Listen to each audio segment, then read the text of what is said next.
friends, colleagues, and fellow travelers on this journey we call life. I want to start today by asking you a question that we often avoid because the answer is usually uncomfortable. Why are we so tired? We live in an era of unprecedented convenience, yet we are more exhausted than any generation that came before us. We have apps to track our sleep, devices to manage our schedules, and yet we wake up with a knot of anxiety in our stomachs. We have mistaken activity for achievement, and we have mistaken stress for a status symbol. We wear our busyness like a badge of honor, as if the more we suffer, the more we deserve our success. But I am here to tell you that stress is not a prerequisite for greatness. Stress is not the fuel of the high achiever, it is the friction that slows you down. Stress is the tax you pay for not having a system. When we talk about building systems instead of stress, we are talking about a fundamental shift in how we view our energy. Imagine for a moment a master architect. When an architect sets out to build a skyscraper, they do not start by worrying about the wind or the rain. They do not sit at their desk and stress about whether the building will stand. Instead, they build a system, a blueprint, a foundation, a structural framework that accounts for the wind, the rain, and the gravity. The system does the heavy lifting, so the architect doesn't have to. Most of us are trying to build the skyscrapers of our lives without a blueprint. We are trying to hold up the entire weight of our ambitions with our bare hands, and then we wonder why our shoulders ache and our minds are fraying at the edges.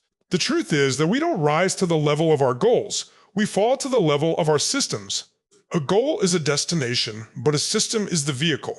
You can dream of a destination all day long, but if your car has no engine and no wheels, you're just a person sitting in a box getting frustrated. That frustration is what we call stress. Stress is the gap between where you are and where you want to be, combined with the feeling that you have no control over the distance. Systems close that gap. They provide the control. They turn the how into a when. When you have a system, you don't have to decide to be productive. The system makes productivity the path of least resistance. You stop relying on the fickle, fleeting nature of willpower and start relying on the reliable, sturdy nature of structure. Think about the most stressful moments in your week. Usually, they occur because of a decision point.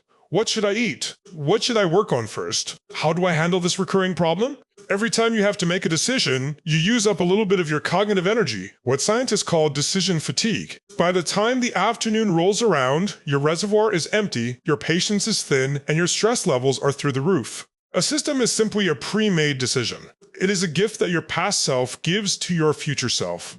It says, I have already figured out how to handle this, so you don't have to worry about it. When you automate the mundane, you liberate the magnificent. You free up your mind to focus on the things that actually matter. Your creativity, your relationships, and your purpose. We must stop romanticizing the grind and start romanticizing the gear. The gear is the mechanism that allows a small amount of force to move a massive weight. That is what a system does. It creates leverage. Instead of pushing harder against the wall, a system helps you find the door. It's about recognizing that your willpower is a limited resource, but your environment can be designed to support you. If you find yourself constantly stressed about a deadline, the problem isn't the deadline, it's the lack of a workflow that leads up to it. If you're stressed about your health, the problem isn't your lack of discipline, it's the lack of an environment that makes healthy choices easy. We need to stop fighting ourselves and start building frameworks that carry us forward. The weight of the world is too heavy for any one person to carry on their back, but it is not too heavy for a well-designed machine. Your mind was designed to create ideas, not to store them. When you try to keep every task, every worry, and every obligation in your head, you are using your brain as a storage unit rather than a processor. This creates a state of open loops, unfinished business that tugs at your consciousness while you're trying to sleep, while you're trying to eat, and while you're trying to love. A system is a way to close those loops. It is a way to tell your brain, it's okay, I have a place for this. This is the beginning of psychological freedom. It is the moment you stop reacting to the world and start designing your response to it. You are not a victim of your schedule, you are the architect of your day.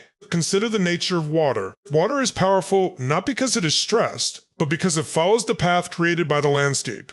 It flows with depths.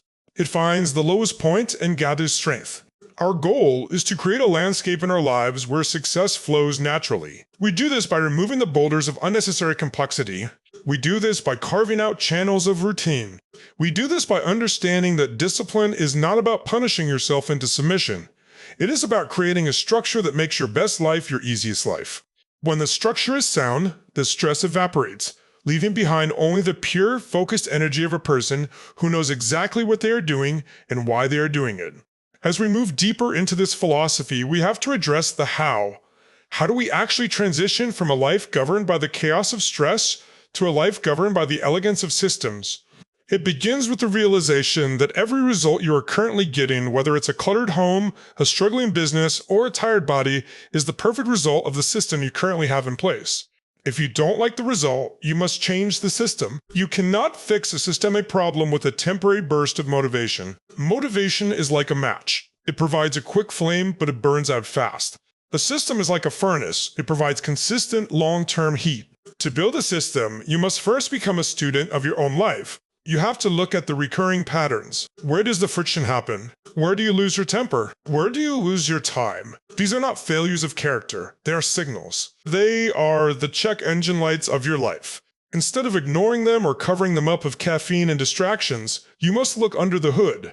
If you are always rushing in the morning, your system for starting the day is broken. If you are always overwhelmed by your inbox, your system for communication is broken. Building a system means looking at these friction points and asking, how can I make this automatic? How can I make this simpler? How can I make this impossible to fail? The beauty of a system is that it removes the need for perfection. Stress comes from the pressure to be perfect in an imperfect world. We feel that if we slip up once, the whole tower will come crashing down. But a good system is resilient. It has redundancies. It accounts for the days when you are tired, the days when the kids are sick, and the days when nothing goes right. A system isn't a rigid cage. It's a flexible trellis that helps you grow in the right direction. It's about small, incremental improvements. If you improve your system for any given task by just 1% every day, the compounding effect over a year is staggering. This is how empires are built, not through grand gestures of heroism, but through the quiet, consistent application of better processes.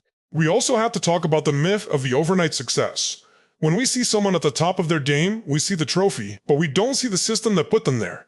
We see the athlete's gold medal, but we don't see the 4:30 a.m. training system. We see the author's bestseller, but we don't see the 500 words a day system. Stress is what happens when you focus only on the gold medal and realize how far away it is. Peace is what happens when you focus on the training session for today. When you trust the system, the results take care of themselves. You can let go of the anxiety of the outcome because you have mastered the input. You can breathe again. You can enjoy the process again. One of the most powerful systems you can build is the system of habit stacking. It is the art of anchoring a new, positive behavior to an existing one. It's about creating a chain reaction where one good choice leads to another without you having to think about it. If you want to read more, put a book on your pillow when you make the bed in the morning. If you want to be more mindful, take 3 deep breaths every time you sit down at your computer. You are weaving your intentions into the fabric of your existing reality.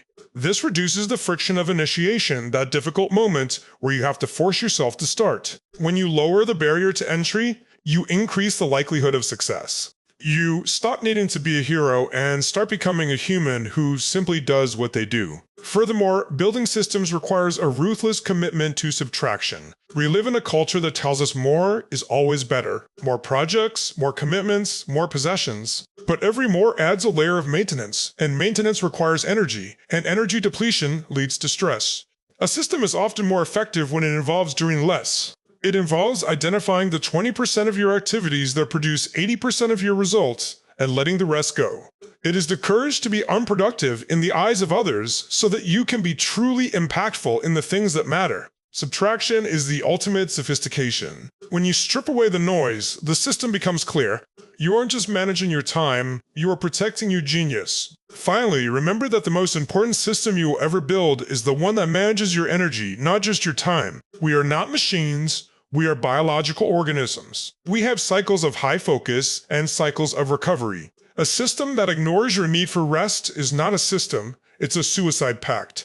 True productivity systems include scheduled downtime, deep sleep, and moments of play. They recognize that a sharpened saw cuts faster than a dull one. Stress tells you that you don't have time to stop. The system tells you that you don't have the luxury not to stop. By honoring your biological rhythms, you create a sustainable pace that can carry you for decades, not just weeks. In this final stretch of our journey together, I want you to imagine what your life looks like when the systems are finally in place. This isn't just about being more productive or making more money. This is about the quality of your soul. When you replace stress with systems, you move from a state of survival to a state of flow. Flow is that magical state where time disappears, where you are fully immersed in what you are doing, and where you feel a sense of effortless mastery. You cannot find flow in chaos. Flow requires a container. It requires the boundaries that only a system can provide. When the how is handled, the what can become art. To truly understand why we must choose systems over stress, we have to look at the biology of our own evolution. Our brains were designed for a world of immediate physical threats. A predator in the brush, a falling tree, a sudden storm. In those moments, stress was a gift. It flooded our bodies with cortisol and adrenaline, sharpening our senses and preparing us to fight or flee. It was a temporary system for survival. But today, we live in a world where the predators are metaphorical. They are unread emails, fluctuating market graphs, and the crushing weight of social comparison. Our bodies are still reacting with that same primal intensity, but because the threat never actually leaves, the stress never shuts off. We are living in a permanent state of emergency, and it is exhausting our hearts and our spirits. This is why a system is not just a productivity tool, it is a biological necessity. A system acts as a signal to your nervous system that the threat is being managed. When you have a protocol for your finances, a routine for your health, and a workflow for your career, you are effectively telling your primal brain, you can stand down. We have a plan. You are replacing the high-octane, corrosive fuel of adrenaline with the steady, sustainable energy of purpose. Think of the mental space you will reclaim. Imagine waking up and not having to spend the first hour of your day reacting to the world. Imagine knowing exactly what your priorities are and having the confidence that they will be met. This is the ultimate form of freedom. We must also confront the ego's role in our stress. Often, we resist systems because our ego likes the drama of the heroic save. We like the feeling of staying up all night to finish a project because it makes us feel indispensable. We like the narrative of the tortured artist or the overworked executive because it implies that our work is so important that it requires our total suffering. But this is a trap. True mastery is quiet. True excellence is boring in its consistency. The most successful people in the world aren't the ones running around with their hair on fire. They are the ones who have automated the ordinary so they can dedicate their genius to the extraordinary. Systems allow you to trade the ego stroke of being needed for the sole satisfaction of being effective. Furthermore, let us consider the social architecture of our lives. Stress is contagious. When you walk into a room vibrating with anxiety, everyone else picks up on that frequency. When a leader manages through stress, they create a culture of fear and reactive thinking. But when you lead with systems, you create a culture of trust and clarity. You give the people around you a stable ground to stand on. By building systems in your own life, you are setting a perimeter that protects not only your peace, but the peace of your family, your team, and your community. You become a person of low friction. People know what to expect from you. This reliability is the foundation of all great relationships. In a world that is increasingly erratic, being a person who operates on a reliable system is a form of social leadership. As we look toward the future, we must realize that the complexity of the world is only going to increase. If you try to manage that complexity with your raw willpower and your emotions, you will break. Think of your life as a garden. Stress is trying to water every individual leaf by hand during a drought. A system is building an irrigation network that pulls from a deep well. Once the pipes are laid, the garden grows even when you are sleeping. Yes, it takes work to dig the trenches. Yes, it takes time to seal the leaks. But once the water flows, the labor of the hand is replaced by the power of the design. This is how you leave a legacy. Not through the exhaustion of your body, but through the enduring strength of the things you built to last beyond your own effort. So I challenge you today.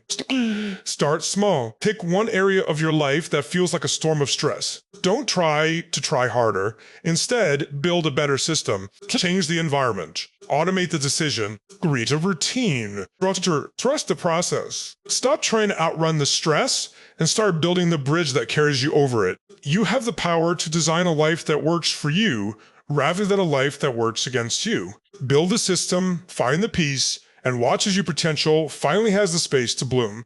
Let today be the day you stop surviving the chaos and start engineering the calm. Your future self is waiting on the other side of that system, and they are breathing easy. The blueprint is in your hands. Now, go and build.